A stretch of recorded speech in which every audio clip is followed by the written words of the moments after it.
Amis actifs, bonjour, me voici très heureuse de vous retrouver aujourd'hui pour cette chronique exceptionnelle en lien avec cette période bien étrange de déconfinement partiel. Si j'ai décidé aujourd'hui de passer devant la caméra, c'est pour aborder avec vous quelques statistiques qui ont retenu mon attention et qui me semblaient être importantes de vous partager. Cette chronique a donc vocation de faire le point, chers amis, dirigeants, responsables d'équipe, managers, d'anticiper au mieux ce qui pourrait advenir des modalités de travail. On le sait, si le télétravail était quelque chose qui était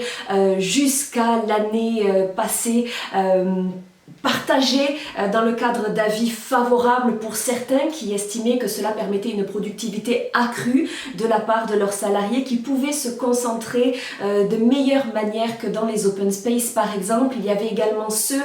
qui s'y opposaient un peu plus fermement en lien notamment avec des questionnements juridiques et organisationnels. On sait aujourd'hui qu'en novembre 2019, 7,2% des salariés français seulement accédaient ou pratiquer occasionnellement le télétravail. En l'occurrence, aujourd'hui, avec le Covid-19, d'après les dernières statistiques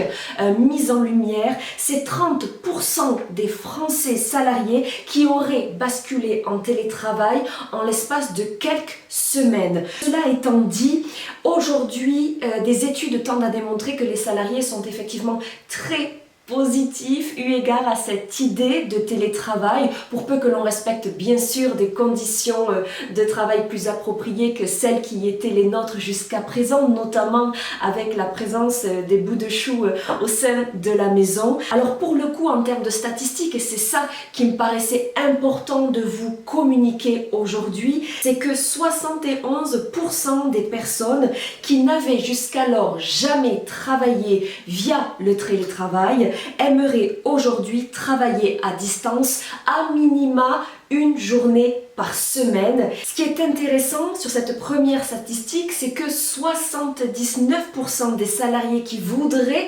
recourir au télétravail seraient prêts à abandonner leur bureau si besoin était. Pour le coup, cette aspiration au télétravail ne peut plus être, on s'en doute, occultée ou mise de côté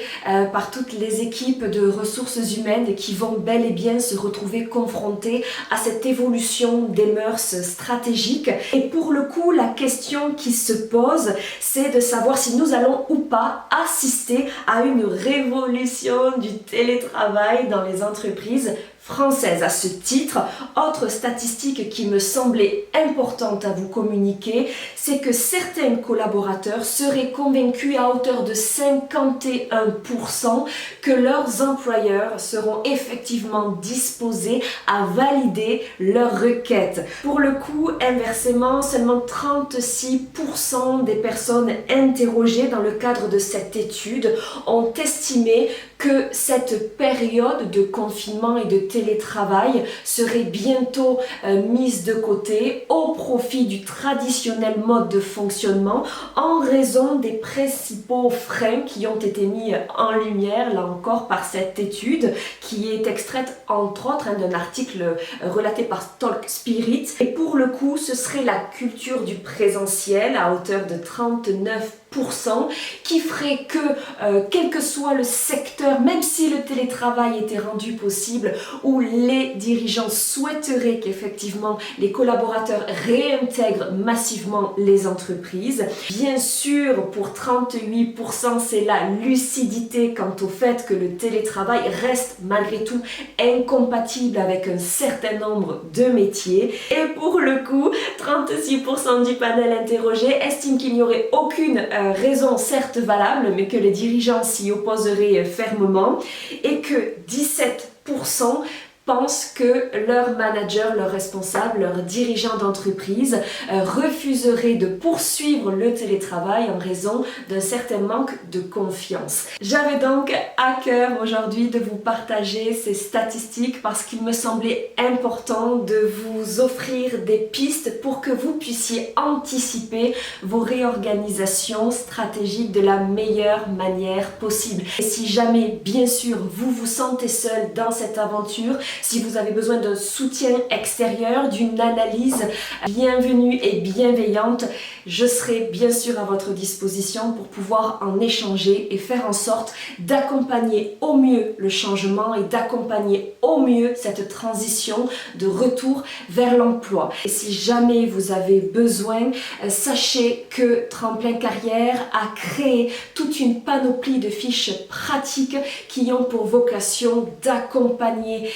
en toute simplicité, simplement des petites fiches techniques récapitulatives pour expliquer, présenter comment il est possible d'accompagner le changement de la meilleure façon possible. Voilà, c'est tout ce que j'avais aujourd'hui prévu de vous dire. Je vous souhaite bien sûr le meilleur dans tout ce que cela peut supposer d'énergie pour se réacclimater à ce nouveau mode de fonctionnement. Je vous dis à très bientôt pour de nouvelles aventures pro.